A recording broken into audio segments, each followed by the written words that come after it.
Hey guys, it's Zara. I am here with a this is a video I've been wanting to do for a while, but I had to absolutely make sure that it was something that I felt like was right to bring to the channel. That takes a lot of like reflection, meditation, prayer, just, like sitting with things and letting a year go by and having that time to yourself and that reflection, um, and talking with trusted people, all of the wise things that you do before you want to, before you feel confident bringing something that's probably a bit controversial within the sphere that this channel kind of operates in. And it's moving a bit more away from that. As you guys know, I'm a big no for like institutionalized, organized religion over here for me personally. So that should never come as a surprise to anyone.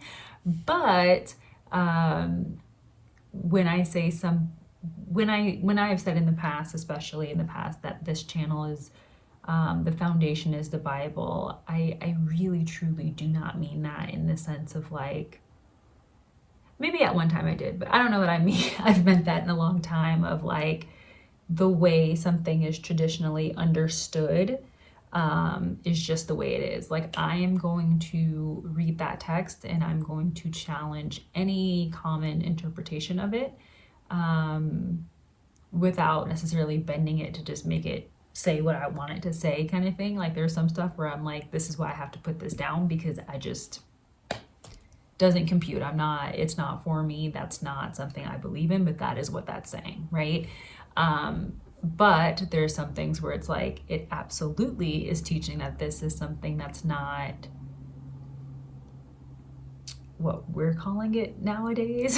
And this was a tool or something that was supposed to be part of the guidance, a part of the ultimate message for the people. Because that's what this is about, right? Like the Bible is supposed to be this book of guidance and learning for the people of the supreme deity to understand how to appease him, please him, and then be our whole selves, right? Like that's, when I read the Bible, that's what I'm getting from there.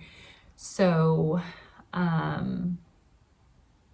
within that, I do want to say this video will not be for everyone. If at any point you start to feel like, oh, like my spidey senses are going off, definitely leave. Like I don't want to violate anyone's conscience, and I don't want anyone to sit there and violate their conscience because they're trying to be like allegiant to me or whatever. Like it's fine. Like, 5 seconds in, if you're like, nope, I mean, you already would have logged off. But if at this point you're 3 minutes and some change in and you're like, this girl, she's going down a path, she's got her blonde wig on, child, she's got the head wrap, she's wearing all black, like we're not doing it. If that's how you feel, like that's cool, like no hard feelings, I get it. 2-3 years ago I could not have heard this stuff and like been okay with it at all, or sat with I could have sat with it. But I definitely wouldn't have sat there and been like, oh yeah, let me go look into that. But this is just where I'm at now. So I figured I would share it after having a year of practicing and having people that I trust very, very deeply. And one person in particular, you know who you are if you're watching this. Thank you, thank you, thank you. You have been more than a rock. You've been so solid for me. And I appreciate the guidance, the non-judgment, the gentleness, and just the truth that you always lean into with me. So that is special for you. You know who you are. I ain't gonna say no names because some of y'all be getting mad. But, and there's multiple people who have been a fraction of that, but for that person, they know who I'm talking to. Yeah, anyway, let's talk about it. Let's talk about it, you guys. So there's this book that I probably have shown you guys a long time ago. I've had this book for some years, since I lived in Colorado, maybe. Yeah, so it's been some years. And if you guys know what the Enneagram is, I mean, that's a little controversial, not really, but it can be. But anyway, Enneagram and Kabbalah. So a lot of people don't know what Kabbalah is. Some people think that Kabbalah is like a book. It's not. No, as a Jew, I would never be like, the Kabbalah is just a book. Like, no. Like, Kabbalah is a tradition. I mean, like, let's get into like literally what it means. It means to receive. So it's like to receive from tradition. So this is ancient mystical wisdom that has been passed down through our sages as a way to look at, interpret, and I mean, not like that. All of those words don't do it justice. It's just to receive. And I am only 33, so I have not received all of this knowledge or formal learning. It's just, you know, you glean a little bit from what you can, but it's not something that I am a student of this tradition yet. And maybe I never will be, I don't know, but we'll see. So anyway, this is where it all started. I cannot run from the fact that like I'm an intuitive person. I am an empath. I used to think like, oh my God, like you just feel too many things. And that still may be true, but I've always had like insane intuition. Like I don't need to have much information on anything. It's like, I would just be like, no, like I know like that person has something going on, negative or positive, or that's yucky, or I should not do this, or I should not go there. And do I always listen to it? No, because life has taught me to not trust that intuition. But when I trust my intuition, that thing be on point. Now, not that everyone's into astrology and all of that, and that's a whole separate video and discussion. But if you're into that sort of thing, just know like I am a Virgo and I have Aries moon, Aries rising. I don't know. There's Aries somewhere that shows you how into it I am. And then I think there is some Scorpio in there somewhere too. So, but my main thing, my sun sign or whatever they call it, my main sign, my birthday is August 29th. So anyway, I'm a Virgo. And like, it's just very, very, very, very, very strong intuition and some other things. So in that, I got interested in Kabbalah, and, you know, as I'm reading the Bible, especially the Torah, the Tanakh, and I'm studying, and when you know Hebrew, there is so much there, and we learn that the letters have meanings, right? And so within the 22 Hebrew letters, we learn in Judaism that that is how the entire world was created. And that's just Judaism, right? Orthodox Judaism. That is what is taught, that Hashem created this entire world, this universe, using the Hebrew letters.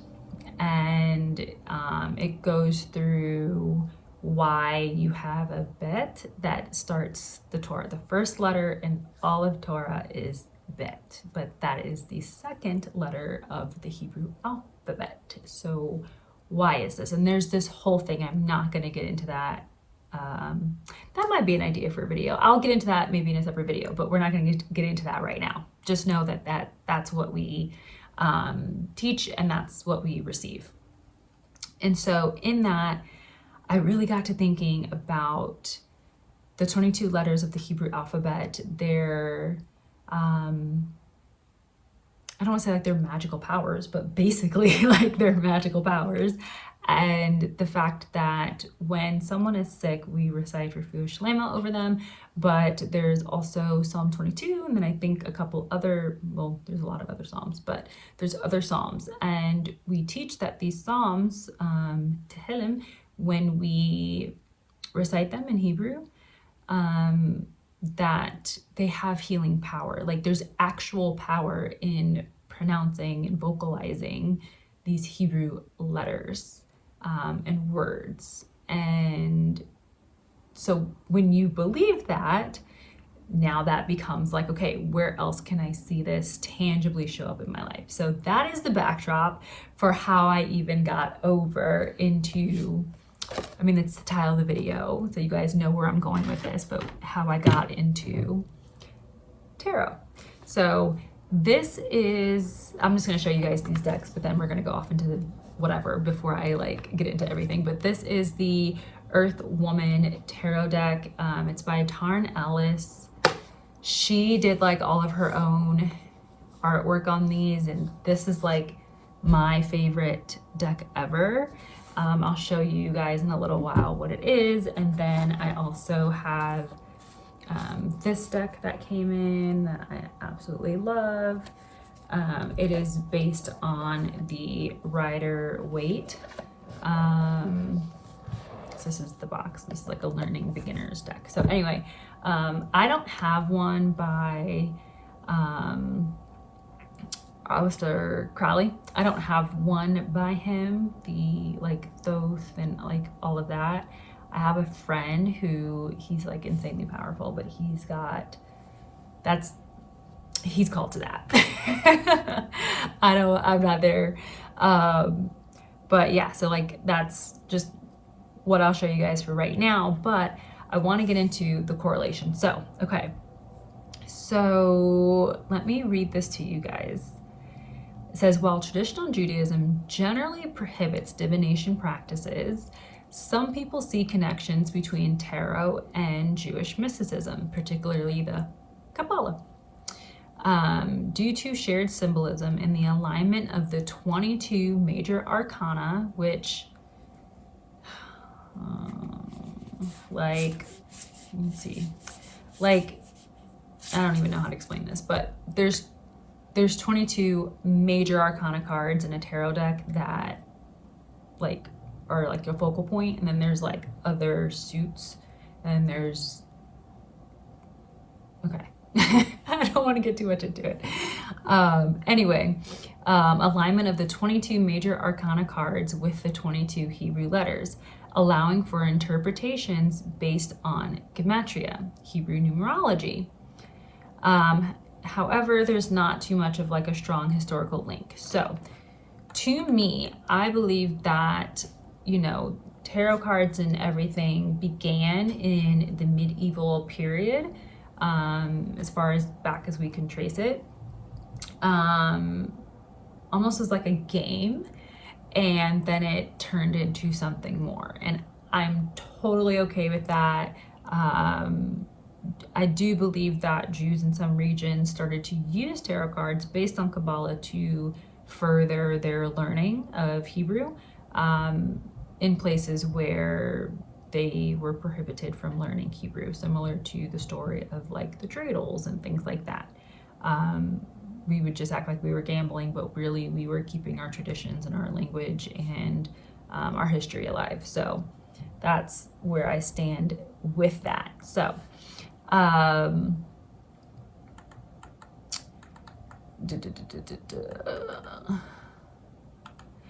so basically what that's saying is that there's 22 major arcana cards.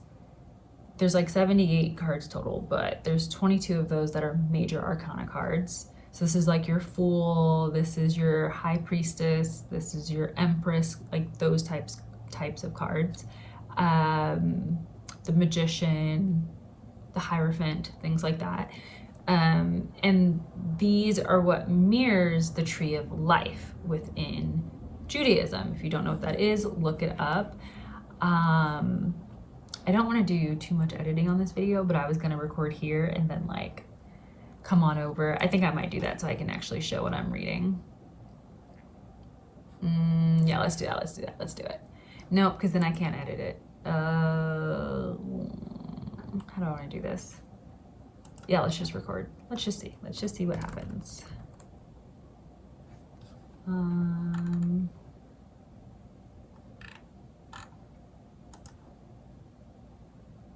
Because I do want to be able to share my screen, but I can't do it because I'm recording on my iPhone over here.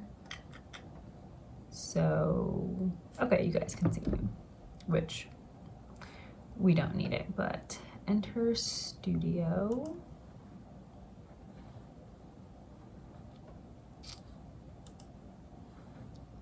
out. Add to stage, that's me. Okay, present, share screen. Safari, yeah.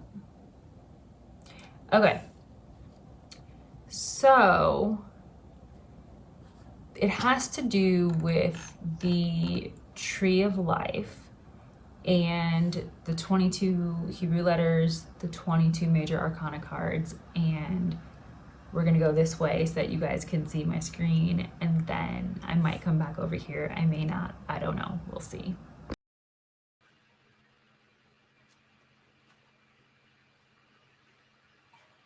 You guys, I seriously just recorded this whole video and I actually didn't press the button record. So anyway, I'm just going to start over. It's fine. So my introduction to tarot came from, like I said, this book here, the Kabbalah. And I wanted to show you guys kind of some background on that. So gosh, I did so much reading, but I will share my screen with you guys. That's not the right button. And we'll go to here first. No, we'll go to here first. No. I can't decide what I want to do. Okay, so we'll go back to Safaria. So like I said, there is 22, this is called Walking the 22 Paths, but there's 22 letters of the Hebrew alphabet. And there's 22 cards in the major arcana. So major arcana cards are the Lovers, the Sun, the Empress, the Tower, the World, the Priest, the Priestess, the Chariot, the Emperor, the Hermit, the Magician, Justice, Wheel of Fortune, Death, the Force, Temperance, the Hanged One, Judgment, and the Fool. I think I got all of them. And then you have your Sephirot on here.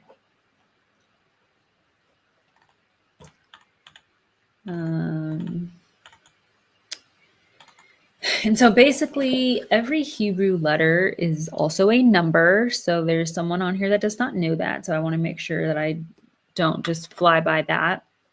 So every Hebrew letter is a number. So for an example, Aleph. This is Aleph. This is also the number 1 in Hebrew. So when we talk about tarot, it corresponds to the magician. And I just wanted to read this really quickly. I won't talk about the Sephirot, but okay. Letter Aleph and the number 1. Aleph is said to have been created before the Big Bang. It is connected to the Hebrew letter Aleph, which begins the word for light, or. So this is the word or in Hebrew. And then it says, in its shape, the Aleph is a diagonal line that connects the spark of light from above. So this line connects the spark of light from above to the spark of light from below. It is the synthesis of form and formlessness, of multiplicity and oneness, of dark and light. So hopefully you guys get what that's saying. I don't have like a whiteboard or something. Y'all, I'm so mad I recorded this entire video. Literally talked for like an hour and it wasn't even recording. That is wild to me. Only I would do something like that. Okay. It's 9:30 and like absolutely crazy.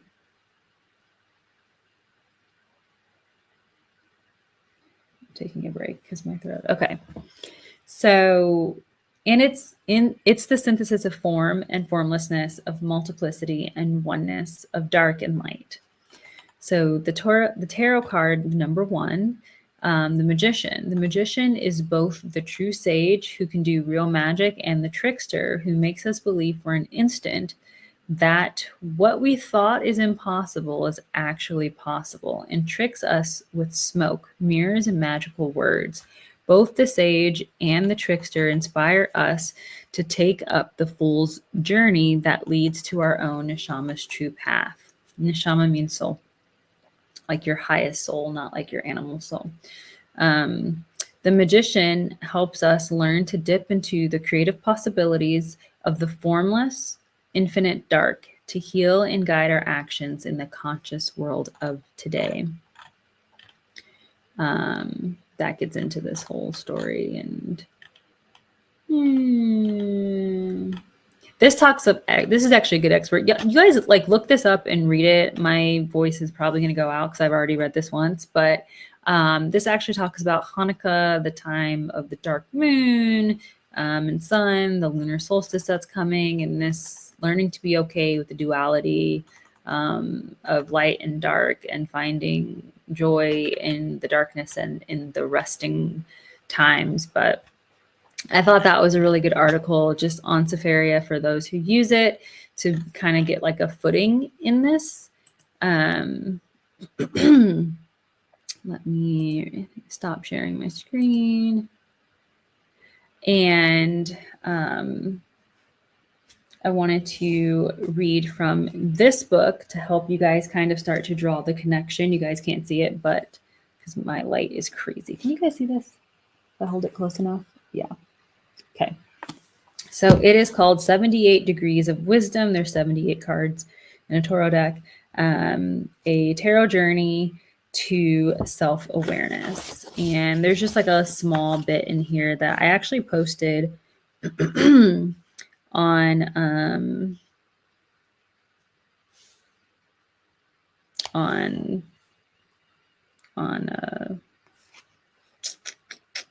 Instagram. Okay, so she talks about the origins. It's literally introduction, the origins of tarot. I'll skip the first page. It's just kind of like giving the joke. And then I will pick up where it makes a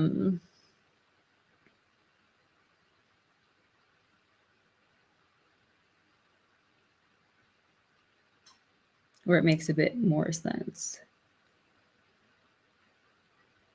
Oh my gosh, my eye itches. I mean, it's all so good, but okay, I won't do it. We don't need to read this. Okay, I'll just start here. Okay, so why, for instance, did the original deck contain 22 cards, not say 20 or 21 or 25, all of which are more commonly given significance in Western culture? Was it chance, or did Bembo, or perhaps others whom Bembo simply copied, wish to slyly represent the esoteric meanings connected to the 22 letters of the Hebrew alphabet? And yet, if any evidence exists anywhere connecting Bembo or the Visconti family to any occult group, no one has produced it for public scrutiny. A brief look at the stunning correspondences between the tarot and the body of Jewish mysticism and occult knowledge, called collectively the Kabbalah, will demonstrate the way in which Bembo's cards seem almost to demand an esoteric interpretation, despite the lack of hard evidence. The Kabbalah dwells very deeply on the symbolism of the Hebrew alphabet. The letters are connected to the paths of the tree of life, and they are each given their own symbolic meanings. Now, I just showed you guys the path of the tree of life. Okay. And they are each given their own symbolic meanings. Now, the Hebrew alphabet contains, as noted, 22 letters, the same number as the trumps of Tarochi. The Kabbalah also goes deeply into the 4 letters of God's unpronounceable name, Yod-Heh-Vav-Heh. They represent the 4 worlds of creation, the 4 basic elements of medieval science, 4 stages of existence, 4 methods of interpreting the Bible, and so on. There are 4 court cards in each of Bembo's 4 suits.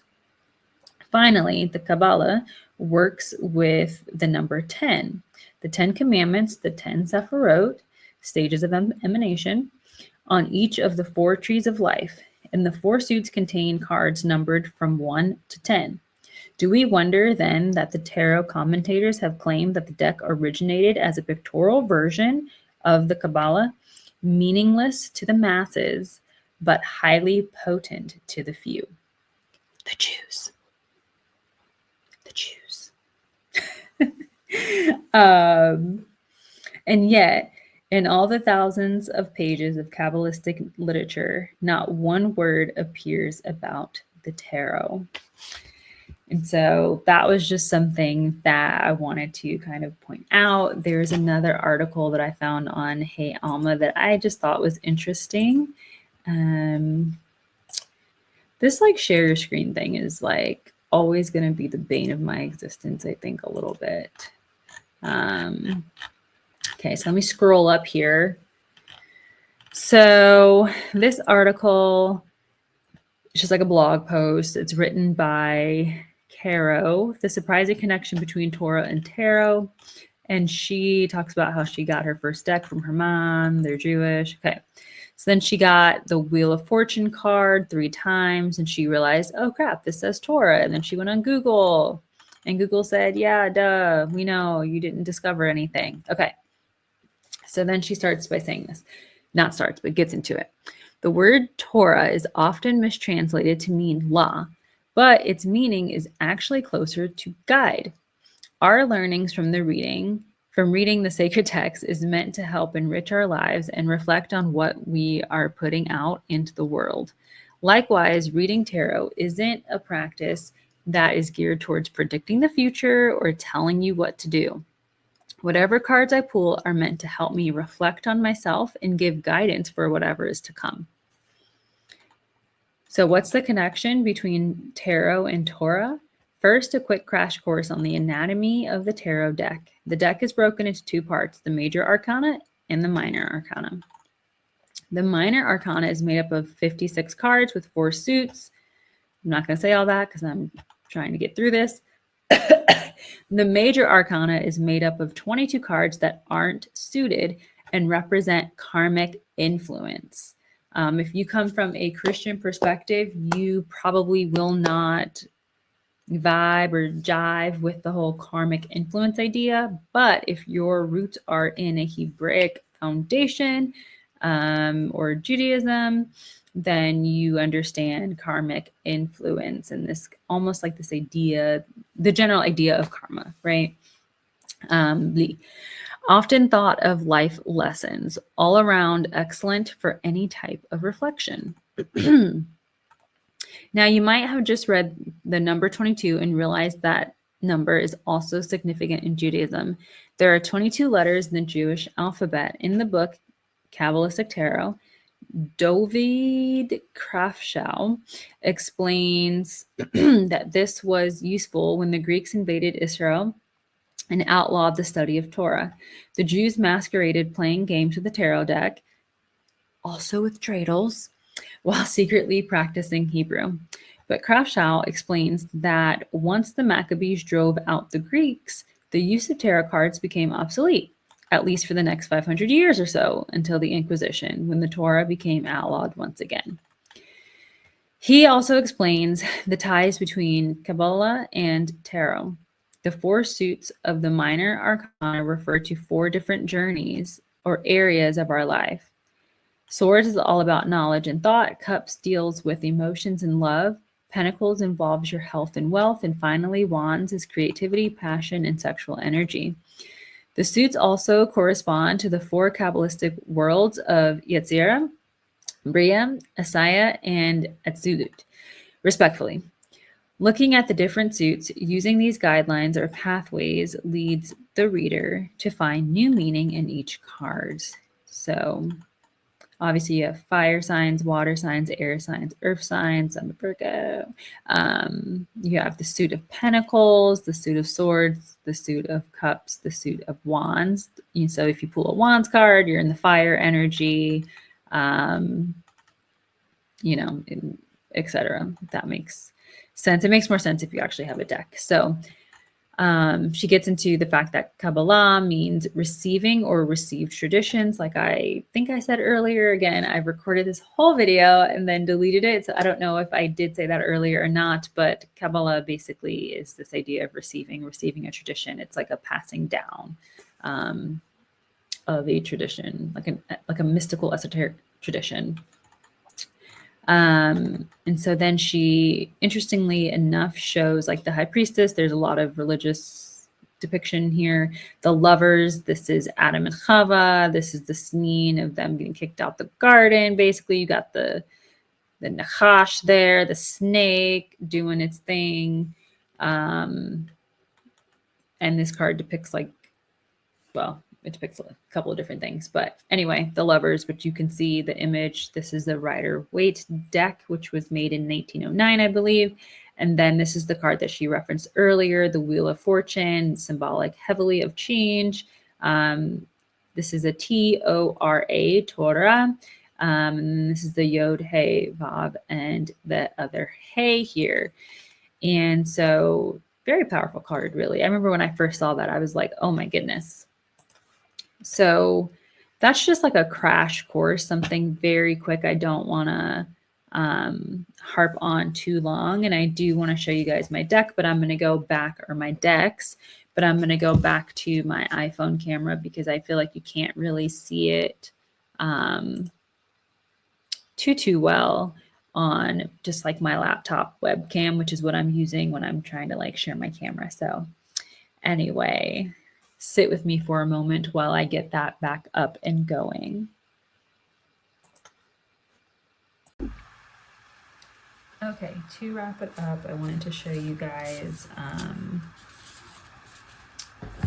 these decks. So these cards are so pretty. Oh my goodness.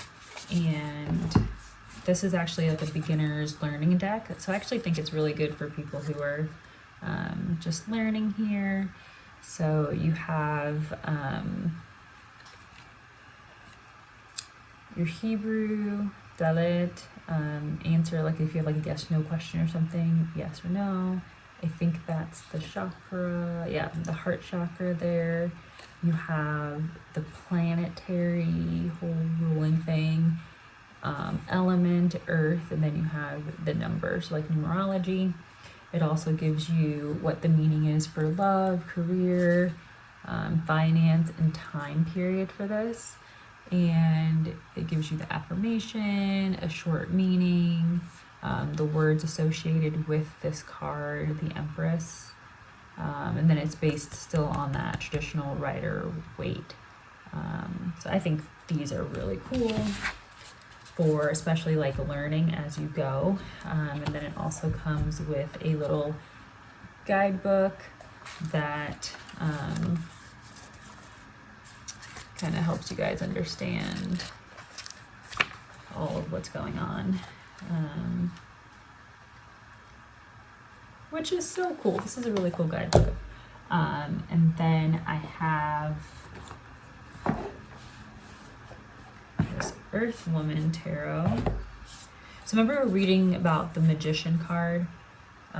This is her depiction of it, which has nothing to do with, but it looks nothing like the traditional Rider-Waite. So anyway, this is the Magician. Like, look at that. Oh my gosh, guys. This card speaks to me.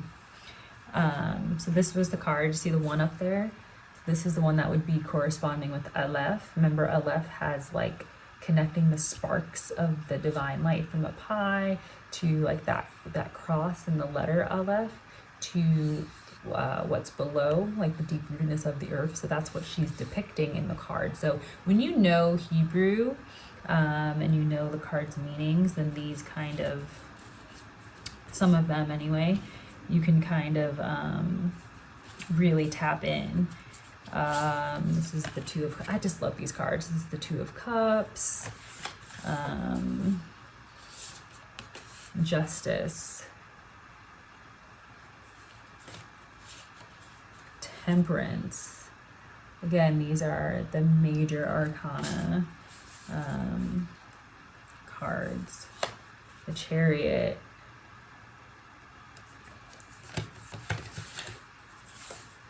the Empress. So this is the Empress here, and then I just showed you guys the Empress. Here, let me compare the two so you guys can...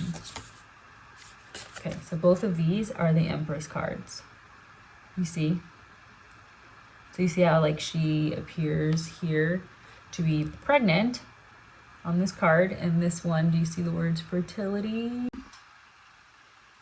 So anyway, my phone died. It's out of storage. I have so many videos and pictures stored in this phone. So that was just what I wanted to show you guys, is this beautiful deck that I obviously am very connected to with some of these cards. I mean, like, just look, you guys, like, how could you not? And this also comes with, I mean, come on. But this also comes with a guidebook that is informational, and then it has like a Latin portion in it as well. So I thought that was pretty cool and interesting also. So I have other decks, and I have like an oracle deck and some other stuff that's not really related to, I mean, maybe it is, I just haven't discovered like a clear connection that's easy to share with everyone with my oracle decks. And there's a Celtic one as well, which not everything goes with the Bible, and I'm totally okay with that. I think like when you get to a certain point, you're just like, I don't need to live out of a book, right? And so like I was saying earlier, like me even identifying, like I grew up with a black cat. I love black cats. I want a black cat so bad, a black male cat. And I'm gonna name him Odin because I just am. And because Freya is actually one of the goddesses that's symbolized by a black cat. So anyway, not to get into all that at this point. Maybe one day I'll do a video on that, on like Nordic mythology, but for now, we're not going to do that. So anyway, hopefully you guys learned something. I know it's probably a harder video to digest, but I don't know. I just wanted to talk about it, bring it out, show the connections and the correlations. Not everything is bad pagan, and some stuff is, right? And so wherever you're at in your walk, I want to be respectful of that and not be like, here, you have to get into this. You don't. You absolutely don't. You can live your whole life and ignore all of this and be a-okay, totally fine, better off than people who are all up in it, right? It's all in how you use it. It's all in your intention. It's all in you staying within the boundaries that you have for yourself based on who and what you believe and follow. So anyway, comment below. I'm excited about the comments, even the negative ones. Sometimes they make me think. So I'm just, I just want to know what you guys are thinking, if any of it made sense, if the connections are there, if you're way further down the line, teach me some things, So until next time, Emir Hashem. Bye, you guys.